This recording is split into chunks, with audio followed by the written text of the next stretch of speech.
Welcome to Season 3, Episode 3 of Unstoppable You NLP Success Journeys. I'm your host, Dr. June Acevedo. I'm a certified Neurolinguistic Programming Master Trainer. Now, in this podcast, we uncover the extraordinary stories of transformation powered by Neurolinguistic Programming. Today, we're diving deep into one life-changing journey that started with the drive for excellence and being the best in what she does. Imagine flipping the script and discovering a version of yourself that's unstoppable. That's the power of NLP, and that's what we are exploring today. Today's episode is very special because we are featuring someone whose story proves that it is never too late to discover why God placed you in this earth. Our guest today is a woman who spent many years as an entrepreneur, working hard and doing her best in life and business. But like many people, there came a moment when she began asking deeper questions. Is this all there is? What is my real purpose? After going through our NLP program, she experienced a powerful shift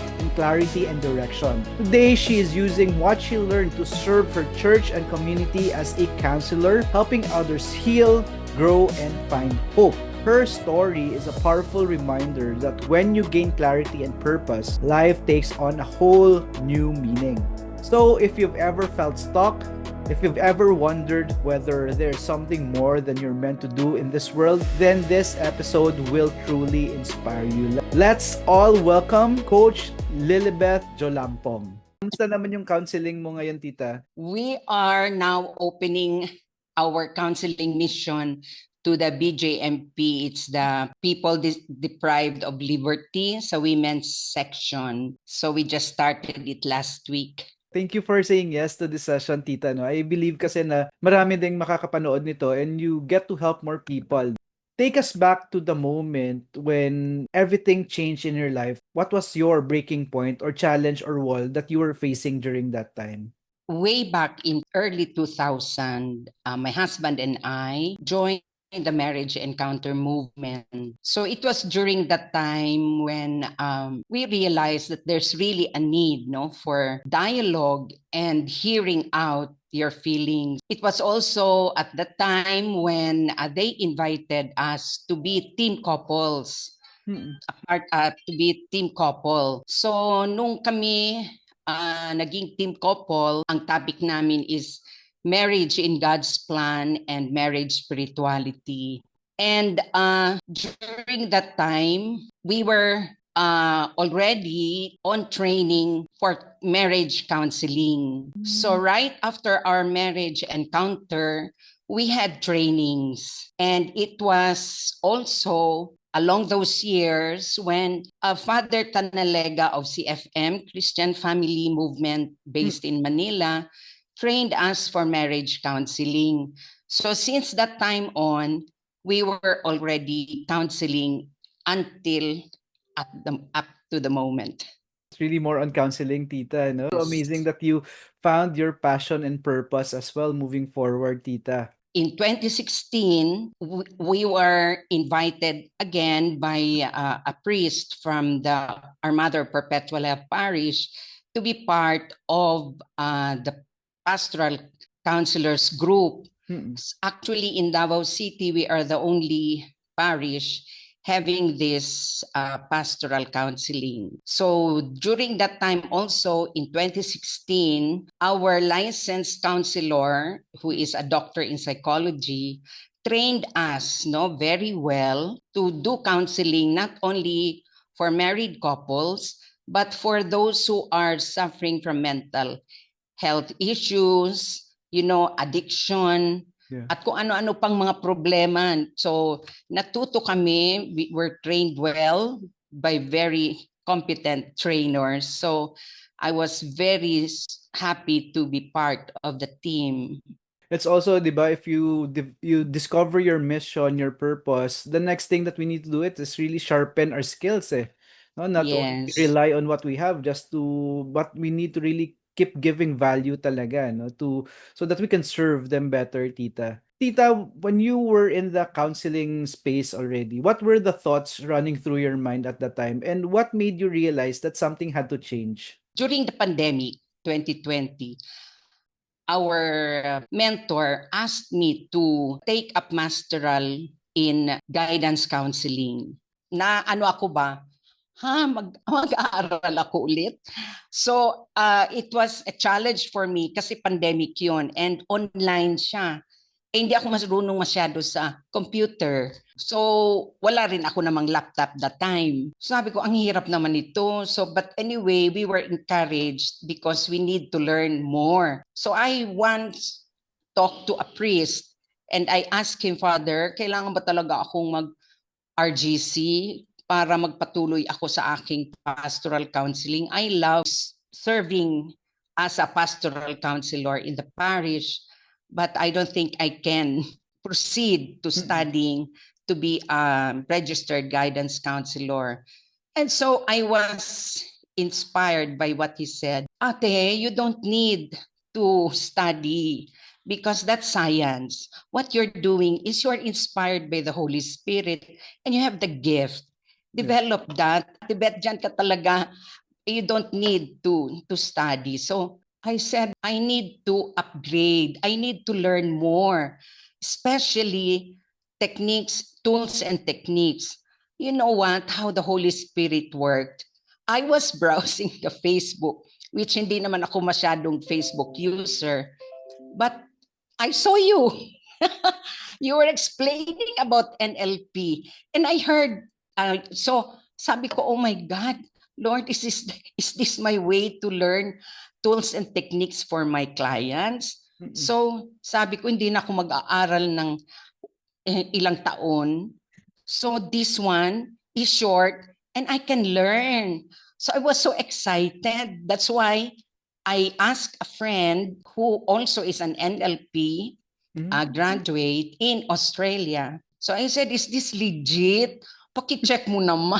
Hindi ko alam. Baka na naman mabudol ako. Maraming beses na ako nabubudol. So paki-check and said, oh, tita, I bet, you know, this one is legit because this is internationally acclaimed NLP and he is a master trainer. So go. That's when I enrolled. Dapat pala magpasalamat ako sa friend mo, tita.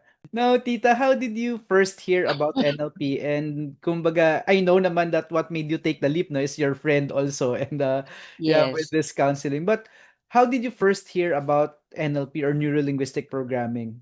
Actually, through her. So I was very curious because she was also mentioning about hypnotherapy. Oh, this is interesting. So I said, in fact, when I joined NLP, I said, oh my God, I was doing this already.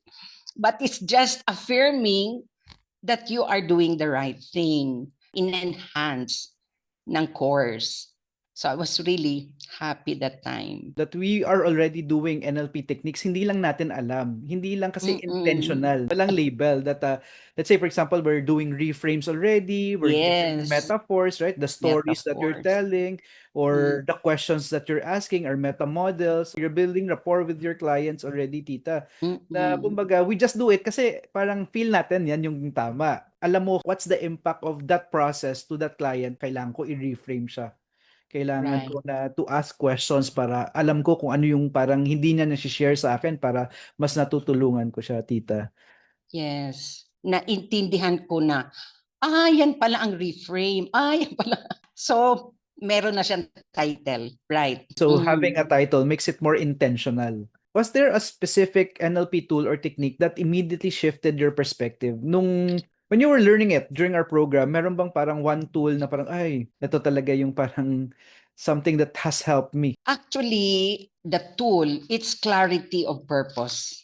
Yeah, kasi nung time na nag-join ako, I was still considering, do I really have to study? Do I really have to take up RGC?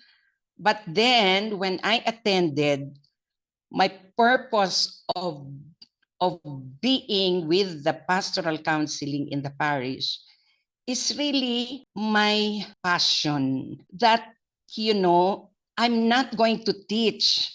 I'm not going to be paid to be an RGC. What I'm just after is to improve my skills, to improve myself, to change whatever I have to change. So it's the clarity of purpose. Yung be at cause was really very striking. Kasi we tend to point our fingers to others. It happened now, yes, but what can I learn from the situation? And yung take responsibility and take action. Because you can just talk and talk and talk. But with no action, wala. Walang mangyayari sa iyo. I agree. You will just stay there, stay put. And you have to teach it, to your client to take responsibility and take action. And most of all is yung release baggages. Alam mo yung Timeline therapy. malaking bagay siya. Kasi baka nakikinig ka sa problema nila, may issue ka pala. Yeah. Baka ikaw magkukwento sa kanila, sila makikinig instead na ikaw ang makikinig. So, yung releasing of baggages really helped a lot. I agree with that. That I was also thinking about that before eh. What are the expectations of students when they join our program? Sabi ko, it's either tatlo lang to eh. It's either na they don't really get value from the program, kaya hindi nila kinarir yung program natin, right? They don't really learn something from it, or they get clarity of purpose. No, it's either when you get clarity of purpose, you feel that you are already in that space. No, yung parang tama na yung direction mo. So yung nangyari, nagle-level up ka pa. No, nagle-level up ka sa ginagawa mo, or you realize that since you have clarity of purpose, that what you're doing right now is not really what you are meant to do. So you discover what you are really meant to do, no? So that's why it's either yung nangyayari, yung mga students nagle-level up yung negosyo nila, no? Just like, or example, yung other areas of your life, nagle-level up siya, tita. And then some of the students naman is that they get to finally restart their life. They finally discover na this is what I meant to do. So bahala na yung 20 years. I know this is my path already. I can give my 100%, tita. And it's timely that you share that, no? That clarity of purpose talaga. I believe kasi the certification, tita, is just the bonus eh. No, the paper that you get is just the bonus, the tools that you learn. But what I'm after for all the time is the transformation that all of you, my students, really get. No, yung releasing your baggage, being able to also teach, just like what you shared. No, it's not enough that you just learned it, but you teach it so that other people may also experience what you're experiencing. Di ba? Iba yung feeling, tita, na ikaw mismo right now, you are at cause. This is taking action, no? Ito pa lang, it's taking action already. I know na ang daming resistance, but right now you're here. Nasa atin talaga on who decides the value, right? I don't know if you remember yung first day natin. Who decides the value of the program? Kasi tayo naman, kasi tayo yung maglalagay ng pera. Tayo din yung gagawa ng mga tools and techniques. So why not lubusin na natin? If this program can transform our life, bakit pa natin titipidin at lolokohin yung sarili natin, tita? And look at you now, tita. So confident, and I'm just so happy for you. No? Can you describe the moment when you felt the breakthrough? What did it feel like? When I felt the breakthrough, my purpose was clear now that I will be a pastoral counselor, because a pastoral counselor is about faith and life integration. Yun ang pinaka-importante. Kasi even if you have faith, but you cannot integrate it with what you are living now, you get confused. You will tend to spiritualize it. Bahala na si Lord. Bahala ka na, Lord. But you see, if you know what to do, then you will do it by yourself already. Kasi you know the tools and techniques, you know how to do it, and everything will be clear. When you are clear in your purpose, when you are clear in what you really want to become, everything else follow. So especially when you are grateful, and thankfully sinabi mo nga to be grateful, totoo yun, everything will just follow. And every single moment of your life is so important that you do not want to take it for granted, because life is a gift and we all have gifts to develop, to share, to help other people. We all have gifts, and we need to discover that gift and share it to other people. And meron nga akong isang session that I did a video, tita.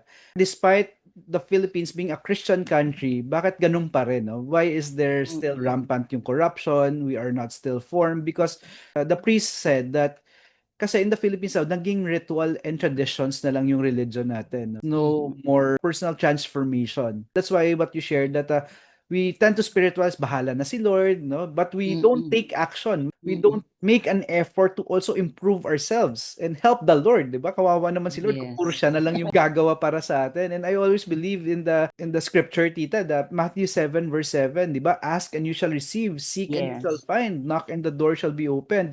That's And the gospel for today. that's the gospel for today. So timely, tita, no? That Right. and sinasabi doon na the Lord will give us the seed. The Lord will plant the seed in us, will open the door for us, but we still need to go inside, no? We still need to nurture whatever the Mm. Lord has given us. Hindi pwede na isusubo niya lahat sa atin, tita, na Right. parang Right. spoiled na tayo, di ba? No? Oh, And tita, after experiencing your own transformation, ano yung mga pagbabago na nakita mo sa personal or professional life mo, tita? you become mindful. You become mindful of your actions. You become mindful of what's happening around you. Because sometimes because we are so busy, we cannot even appreciate the flower in front of us. We cannot even breathe. We're not breathing anymore because we're so stressed out, things like that. But now it's different. Like when I hear somebody talking about this, I cannot stop but asking, kumusta ka na? Anong nararamdaman mo? What do you think of that? Of that reaction? Kasi gusto kong ilabas kaagad. You don't need to be in a counseling room Yeah. to be able to help another one who is confused in front of you. So maraming instances na nangyari sa akin na gano'n na automatic siya kasi clear na yung purpose mo that wherever you are aware that God will use you wherever you are, whatever time. Hindi naman kailangang upuan nyo, kahit naglalakad kayo, nag-uusap kayo, pwede niyong pag-usapan. Ano ang pwede mong maitulong sa kanya. Yun, naging light-hearted ka and you become, nagiging kind ka sa mga tao na mi-meet mo. Kahit yung security guard na sumasaludo sa iyo, to give him as your smile, you will see their face na in-acknowledge niya yung salute ko. And they feel that. They feel it, Even the pat on the shoulder of somebody, even if you don't know, you can do that. Even if you're walking in the mall, sabi nga nung husband, sabi ko, sino yun? Nag-smile sa'yo. Sabi niya, nag-smile kasi ako. So nag-smile siya. So see, just a smile will make somebody smile back at you. Sarap naman ng feeling. Sarap ng feeling na nakakagaan ka. Malay mo yung tao na yun na nag-smile, hindi nag-smile the whole day, but when you smiled at him, then he give you back the smile. Kindness begets kindness. Yes. Kindness begets kindness. I agree, tita. I think very important kasi we were able to release kasi our baggages eh. The emotional baggages that we were carrying during the program, tita, no? The anger, sadness, fear, hurt, and guilt. Kasi how can we heal other people kung tayo mismo hindi rin tayo healed, di ba? You So cannot that's give what you do not have. yes, you cannot give what you do not have. Kasi mafe-feel pa rin nila kung may bigat pa rin sa buhay natin. No, and I believe that's also one thing, tita, that when we get to experience how it feels to be free from ourselves, to develop that clarity already, we want others to also experience it. And parang, pwede pa pala. No? I can be free despite, let's say, sometimes akala natin we're going to carry that burden until we die. But there's a better way of living. Imagine being free from ourselves, tita. It just proves to us that the Lord has always been there for us. No? The Lord has Yes. been listening to us na mahal tayo ng Panginoon na ayaw niya magdusa tayo. No? And the Lord also knows that when we free ourselves, we free more people along the way. Okay. How has your transformation inspired or impacted the people around you? Other people also become light-hearted to you. They can feel that, that you are the person they want to talk to. Like one time, pwede ka ba makausap? Out of the blue na kaibigan or somebody from the church, no? From the church, because I'm also a lector. So they would, tita, meron akong ipakausap sa'yo. pwede ka ba? When ka pwede? So, yun, mga ganon. Yung parang nakikita nila na malalapitan ka. Alam mo yun, yung madali ka nilang, and they know that you will not say no. You can reschedule, but I won't say no.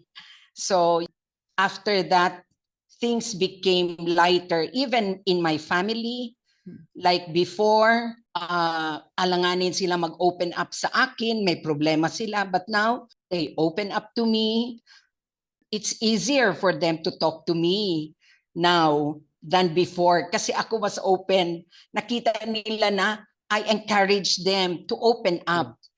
Because before they tend to close, no, mahiya sila, ayaw nila magsalita. They are open and they said, mas madali ngayon na makausap ka namin, although nakakahiya, pero I felt like I want to open up to you. So mga ganun ba? So easy. You emit the energy, the positive energy. Yun, isa pa yun, yung I don't dwell on the negative anymore. Unlike before, pag mayroong negative, negative, negative. Ngayon, wala na mga negative.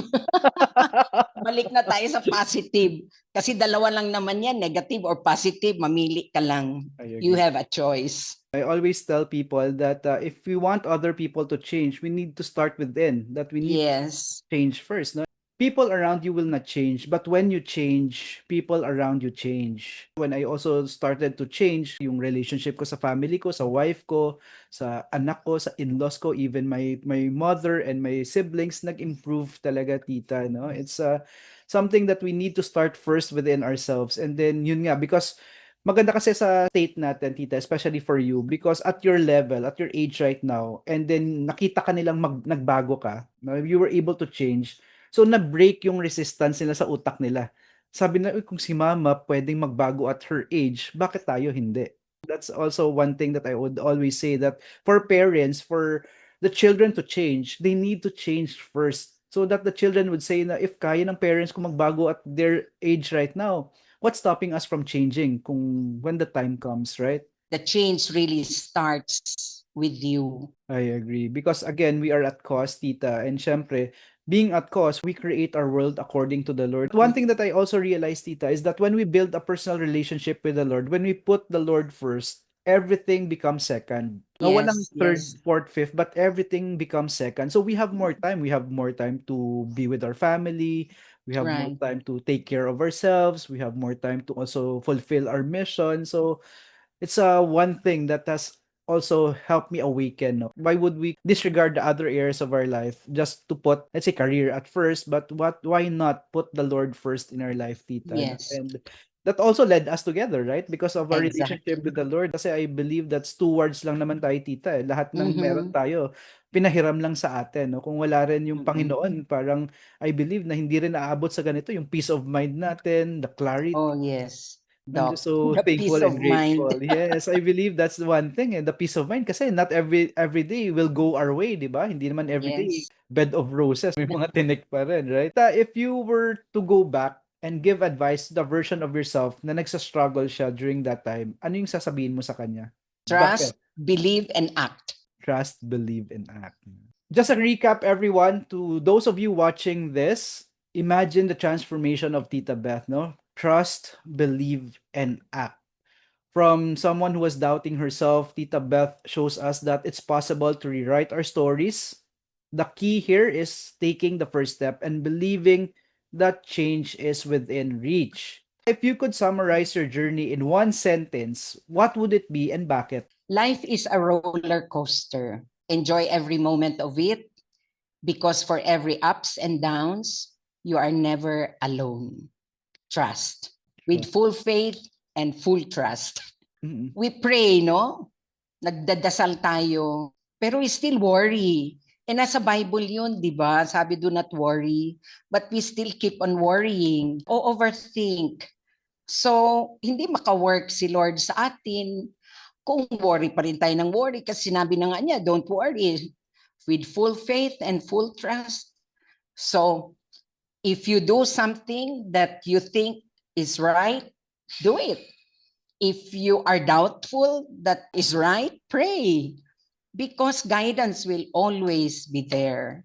That's why, di ba, sabi nga if you have faith as big as a mustard seed, everything will transform because you only have to believe and trust. If we have faith and trust in the Lord, why worry? Because the Lord knows already what we need and want, 'di ba, in our Mm-mm. life. So other things are beyond our control naman, so we can give Yes. our best every day, but at the end of the day, kung hindi natin makuha, have trust and faith pa rin. The trust and faith talaga is very important, tita. What's one powerful belief or mantra you now live by thanks to NLP? I believe in the two very important commandments because there are 10 commandments, but there are only two very, very important, which is love God and love thy neighbor. That's all. If you love God, automatically you love your neighbor. You don't want to hurt. You don't want to say ill of others. Sometimes I fall into it and I say sorry. But you see, when there's love in your heart, God will teach you how to love because Yes. God is love.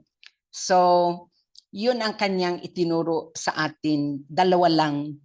Hindi kailangan memorize mo lahat yung 10. Dalawa lang. If you master that, you are on your way not to be happy only, but to be holy. Kasi hindi daw tayo dapat happy lang. To be happy and holy. So when you say holy, hindi naman yung, na hindi ka na magkakasala. We are still sinners, yes. But you try your best. Try your best to be holy. Hindi lang tayo nandito sa mundo to be happy, but we are challenged. This is a challenge actually in our lives to be holy. And it's not impossible because there are saints, living saints, like the Saint Teresa of Calcutta. She was the living saint when she was alive. So kahit na ang S natin is maliit na S, happy na si Lord doon. To be the big S, the saint, but in our own little way, sabi nga ni Saint Teresa of the Child Jesus, doing ordinary things extraordinarily. So that's one way of being holy. At the end of the day, what God will ask of us when we die, we are not being judged by God. God will ask us, did you love me? Yun lang. So kaya yung mantra naming mag-asawa is love God and love thy neighbor. I love God and love thy neighbor. Because again, when we put God first, everything just follows. And I think it's just our way of personal conversion as well. No, we need to also strive Yes. to be better every day. Kasi hindi naman tayo perfect. We're still sinners. We Yes. sometimes fall. But when we build a personal relationship with the Lord, it just makes our way straight. 'Di ba? Yes. So every time na we could just fall down, get back up, and just be better the next time around. Wow. Kaya nga, Doc, ang sinabi kumusta ka na? Sagot mo, better and better. Wow. Kasi every day, wag bitter and bitter, better and better. Yes, Kaya pag better and kamustahin tayo, better. ang sagot natin, better and better. Wag yung maulang gihapon, ganito pa rin ako. No! Every day, you should say, I'm better and better because you're imbibing all the positive energies there. I'm Wow. better and better. I'll apply that, tita. I'm better and better. And better, Yeah, yes. getting better and better. For anyone listening who feels stuck right now, ano yung message mo sa kanila? We have a choice to be happy or to be sad. So, choose wisely. Gusto mo bang maging malungkot or masaya? Dalawa lang yan. So, how to do that? Change your mindset. Yan ang tinuro mo sa amin, di ba? Change your mindset that challenges are blessings. Of course, life is not perfect. You will always have challenges in life. But this, you do not know, it might come as a blessing. So change yourself before you change others. Take control of yourself. Do not compare your life to others. Otherwise, you'll fall into a trap. You do not know what they also have gone through. And most of all, be thankful, be grateful. You only live once. Make the most out of it. Gratitude is the right attitude. What are the things that you're doing right now? You want to invite our audience to connect with you. So, yeah, this is your chance to promote, Tita. I have nothing to promote, but anytime you can call me, message me. If you want time with me, I can give, because I have all the time, for other people now, because my life is prayer, family, and service. Yan na, wala na ako ibang, wala nang, merong negosyo, but it's, my husband and I takes care of it, but most of all, ang aming time talaga now is because we go to mass every day. We pray for those who ask for our prayers. So, yan ang buhay namin ngayon. Until the end of our lives, we will be praying, we will be with our family, and we will serve. To those of you watching here, if you need prayers, just reach out to Tita Beth, no? And I believe Tita, being prayed by others is really a very, very powerful gift, no? Yung sa community namin, Tita, there's what we call intercessory group that yung ginagawa nila, they would just pray for all the members in our community, Tita. And sometimes when I'm kumbaga experiencing a struggle in our life, I would just message them, if you could please pray for me because Yes. I'm experiencing this. It's really different that someone's praying for us, Tita. Yes, I also ask other people to pray for me, especially when I have counseling. Yeah. It's different when people pray for you. My husband, my children, I ask them, my friends, I ask them to pray for me when I'm doing counseling, because it's not anymore me who's with them. It's God through us, the Holy Spirit through us. So when we are there listening to them, God, the Blessed Mother, the Holy Spirit is with us. So, and we are really guided. Iba talaga. So, and it's very humbling, when people ask us to pray for them. Very humbling because, uy, bakit naman ikaw, hindi ka na mapari, hindi ka na madre, pero nagpapapray sila sa iyo. It's very humbling, and I really appreciate that. Thank you, Tita. No, I remember last year, Tita, just to share, I was experiencing a struggle in my life, and also then after that, I reached out to one of our brothers in our community, Tita, and then I was just opening up to him, and then all the while, pala, I didn't know that he was just praying for me.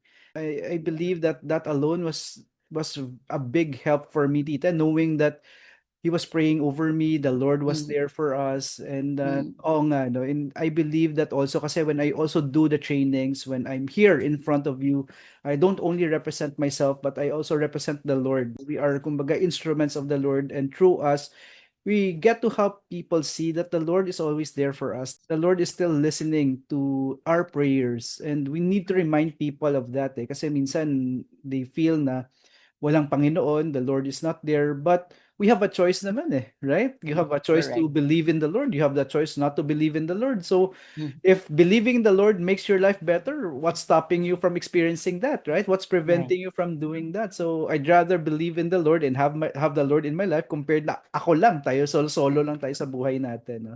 So Agree. that's my take on it, Tita. So Tita, thank you so much for your time. Imagine, Thank no? you. You're able to Thank push you. forward here. Okay, ang ganda ng mga answers mo, Tita, no? And I believe that a lot of people will be inspired because of this. Now, one of the biggest challenges I see in organizations today isn't skill or intelligence, it's mental overload. Leaders are burnt out, emotionally reactive, repeating the same decisions, and under pressure, they fall back to old patterns. This silently affects productivity, leadership effectiveness, communication, and even company culture. Most companies invest heavily in skills training. Very few invest in removing the internal mental and emotional blocks that silently sabotage performance. That's where I come in. I help organizations and individuals improve performance by addressing the part most companies and individuals ignore: the mental and emotional patterns that silently affect decision-making, leadership, and execution.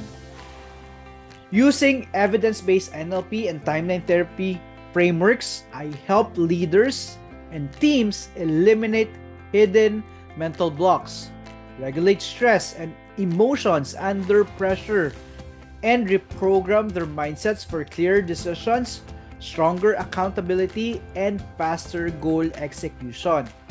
The result is improved leadership effectiveness, reduced burnout, better communication, and higher overall performance without adding more workload and complexity.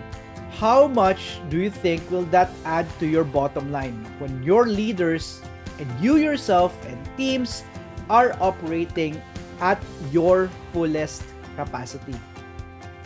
For example, many high-performing executives are still unconsciously driven by past stress, pressures, or limiting decisions that affect how they lead today.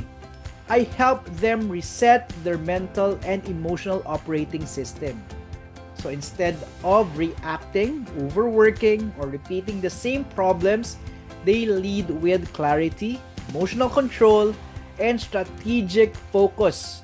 Companies invest in us when they want leaders who perform consistently under pressure and teams that execute without emotional drag. Traditional trainings adds knowledge. I remove internal resistance so everything you've already trained actually works. I help organization improve performance by fixing the hidden mental and emotional patterns that affect decision making and execution. Using NLP and timeline therapy, I help leaders stay clear, composed, and focused under pressure, so they make better decisions, reduce burnout, and execute goals faster without adding more workload. Once again, I'm Dr. June Acevedo, Mindset Mastery and Transformational Leadership Coach, and a certified Neurolinguistic Programming Master Trainer. Now, do you want to reprogram your mindset for unstoppable success? DM me, transform, and let's chat. Let me help you transform your life.